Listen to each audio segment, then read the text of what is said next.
What's up, Raiders? Today, we are taking a look at how to deal with Scalecommander Sarkareth in Aberrus The Shadowed Crucible raid. This is going to be a 3-phase boss fight in which you're fighting Sarkareth on this kind of purple platform. Though phase 1 is rather simple, it's also very dangerous. There's a lot of predictable and avoidable damage happening, and you need to be able to control your group to make sure that you're avoiding those unnecessary damage sources. Starting off, there is the Scorching Bomb. This is going to target one of the ranged players, and after a delay is going to drop a pool there that will pulse out damage. If you're anywhere near the pulsing bomb, you're going to be taking a lot of unnecessary damage. After a bit of time, it's going to then explode, and it will damage the entire raid with a dot that the healers are just going to need to deal with. The best way to deal with this is to have the range stack up against the side of the platform in a single chunk, and the melee and boss be a decent distance away from them. When the bombs spawn, the ranged are going to sidestep to the left away from the edge of the platform, and then when the second bomb spawns, they'll do that again. Then there will be 2 bombs left where they were.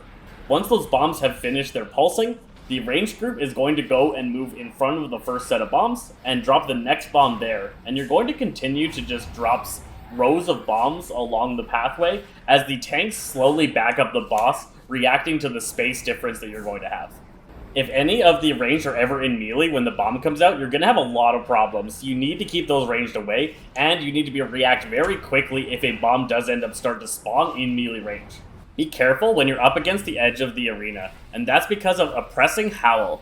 This is going to knock all players backwards, and it could easily knock people off the cliff if everybody's against the edge when this cast is happening. This cast does only happen once in this phase, after the first 2 bombs happen. It also puts a debuff on all players that must be removed in this phase. Now, the only way to remove this debuff is going to be to get hit by certain effects that we'll talk about later. There is a tank swap mechanic that does require a lot of work. In each of the different phases, there's different tank swaps that have a very similar feel. In phase 1, it's Burning Claws. This is going to hit the tank for a significant amount of physical damage, and then begin ticking on them for 27 seconds of fire damage. At the end of that, the tank will then explode for 15% of all the fire damage they took while the dot was on them. So, if that tank can pop cooldowns and reduce the fire damage that they take while the dot is on them, their explosion at the end will be a much smaller value that the healers are able to handle. If at any point a single tank gets a second stack of this dot, the explosion is going to wipe the raid unless you have a major defensive cooldown to resist. On Heroic, drifting embers are going to be red swirls that show up all over the place. If you get hit by one of these, you're going to be knocked back 4 yards. That can really mess up a bunch of the strategies in this phase, so avoiding as many of those as possible is ideal. So there are 2 spells in this phase that can remove Oppressing Howl. But when you lose your Oppressing Howl, you're going to release out an Echoing Howl, which is going to be a raid-wide damage burst. So each player that has their buff removed at the same time is going to blast the raid for damage.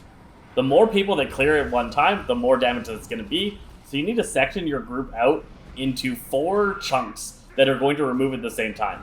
We found about 4 is the right number to make sure that you can still keep everybody alive with your healers while still being able to reasonably deal with getting rid of your buffs. So the first spell that can get rid of this debuff is Searing Breath. This is a cone effect in front of the boss that's going to pulse 3 times and apply a debuff that must be dispelled. The debuff will stack with each separate hit, and it will do a lot of damage if it is not removed. The key to removing your buff with Searing Breath is to quickly step into the effect, get a single tick of it, and step out before the next tick happens to have as small of a debuff as possible. Anybody that loses their howl to the Searing Breath is going to get the Seared debuff. This is going to tick on you every second until the end of this phase. So healers are going to have to be constantly dealing with ramping up damage across the raid as more and more people get this debuff. The next spell that can remove the Howl debuff is going to be Mass Disintegrate. The boss is going to pick a number of your raid members and point a blue arrow towards them. Those players need to run towards the edge, then the boss is going to shoot a disintegration beam at those players. Those players and anybody that is between the boss and those players are going to take a chunk of damage and get the disintegrated debuff. This is similar to the Seared debuff from the previous effect that's going to deal constant damage to you for the rest of the fight. It's a lower amount of constant damage, but it also reduces your movement speed by 25%. So, you're going to want your debuff to be removed by one of these two abilities. If you don't, the next spell is going to absolutely wreck you. After 3 Searing Breaths and 4 Disintegrates, he's going to begin casting Glittering Surge. This will stun everybody that still has the debuff, and then do huge damage to the raid, doubling that damage to whoever still has the debuff. Ideally, you need to have the boss below 70% health at this point. Then, the boss is going to jump towards the big stained glass window at the back wall and shatter it. That's going to enter the first intermission.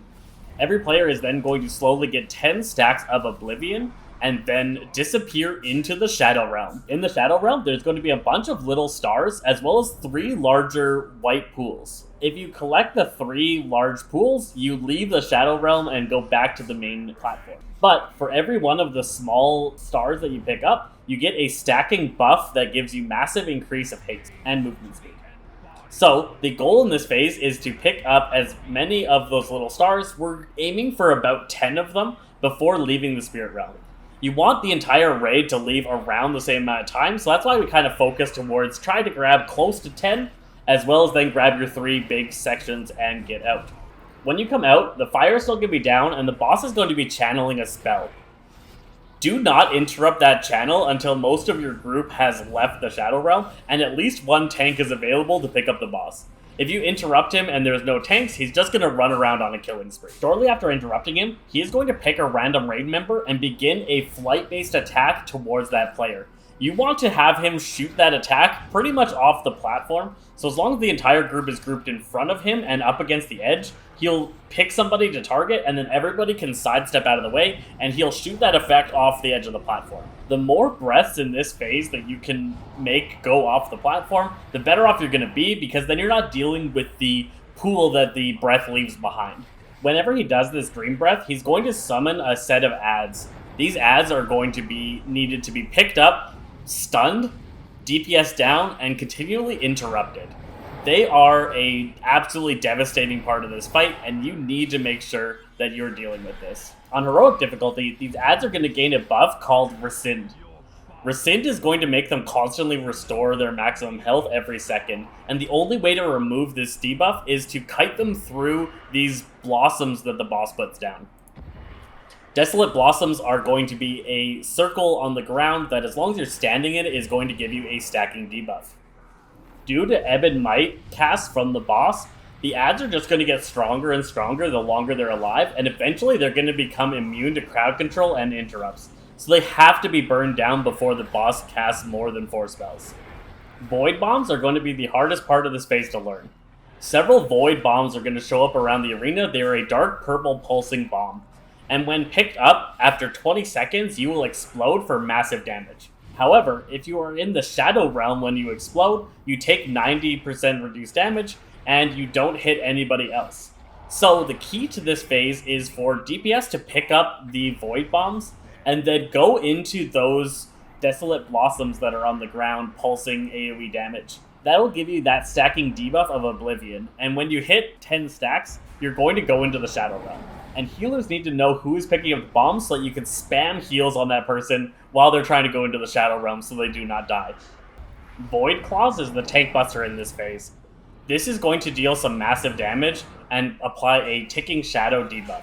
It's also going to reduce healing received by 25% as long as you have this debuff. Similar to phase 1, upon expiration, the debuff is going to explode for however much damage the tank took from the effect while it was on the tank.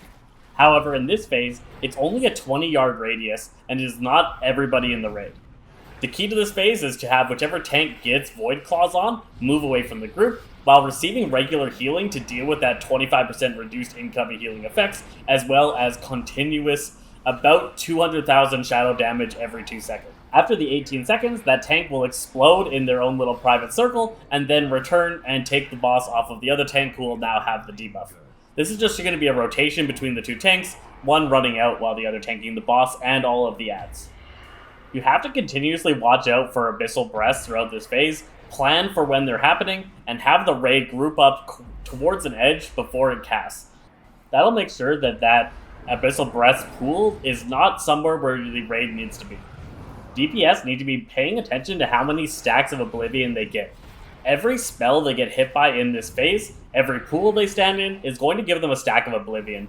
And at about 4 stacks, it starts to become unhealable to keep the entire raid alive through. So if you get 4 or 5 stacks, you need to go and stand in a pool and go into the Shadow Realm. This is going to clear out your debuff, and then you can return and continue to do your thing. On Heroic, Infinite Duress is the new effect. This is going to go on one random raider, and that raider, after a delay or after they are dispelled, is going to knock everybody back. So that player needs to run to an edge, and everybody needs to group on the same side as they are a short distance away. After 3 breaths, the boss is going to begin the second intermission. You really want to get him below 50% health before this point. On this intermission, he is going to again jump to where that stained glass window was and begin a channel that's going to slowly push everybody in the raid back. After a short duration, it's going to pulse, do a bigger knockback, and then suck everybody in. This is just an effect where you just need to make sure you're positioning yourself so you're not going to get whipped off the platform. Whichever tank was last tanking him at this time needs to be away from the group because they're still going to have that debuff that's going to explode after 18 seconds. This is the most complicated phase and is going to be an absolute monster to deal with. So, shortly into the phase, he is going to cast a massive circle called Cosmic Ascension, and then he is going to blast down at that location, doing a bunch of damage to anybody in it, and spawning some of those glimmers from phase 2. You need to pick up the glimmers and nuke them down, while still trying to deal with all of the mechanics of the boss. As soon as he lands, several pillars are going to form up where certain players are, and these pillars are going to be crucial to the rest of the fight. Shortly after spawning the pillars, he's going to mark one player with Embrace of Nothingness. This is a stack mechanic that deals millions of damage, so you need to make sure your entire raid is stacked up on that player to be able to soak the damage from this attack.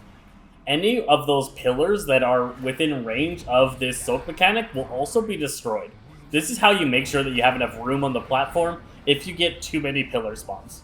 We still have to deal with the Void Bombs, however those pools to be able to stack up your Oblivion go away. What instead happens is that there's going to be little motes of Oblivion. These are little tiny swirls that will apply 5 stacks of Oblivion to you if you get hit by it. So what you need to do is you need to pick up the Void Bomb and then get hit by 2 separate of the swirls to go into the Shadow Realm.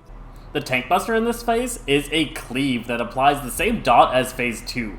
After a couple seconds, it will detonate, hitting the entire raid rather than having that distance limit. So anybody in front of the boss is going to get hit by this effect, and if more than one person gets hit by it, it's probably going to kill the raid. When the tank gets hit by the Void Slash, they also have to wait a little bit of time. The Void Slash lasts about 21 seconds in this phase, and then they need to go into the Shadow Realm and blow up the Void Slash in that Shadow Realm.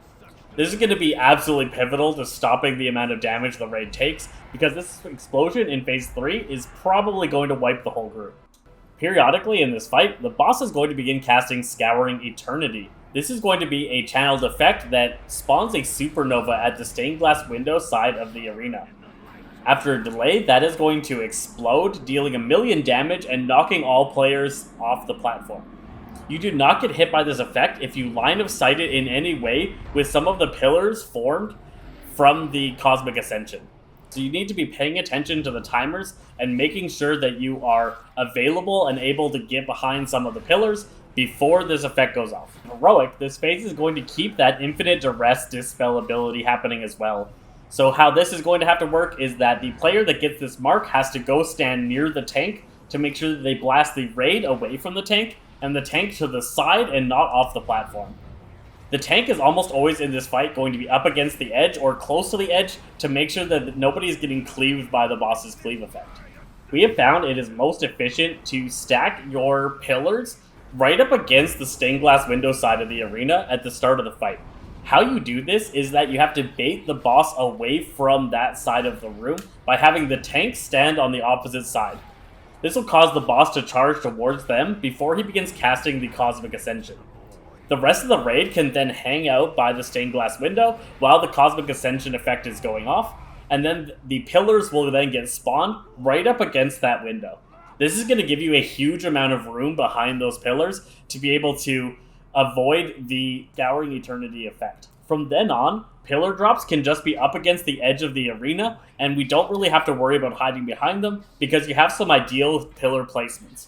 We also don't have to worry about killing them off with the Embrace of Nothingness, which really helps coordinate the fight a lot better because nobody has to stand in the purple swirls or deal with trying to position to get rid of some of the pillars while channeling that effect.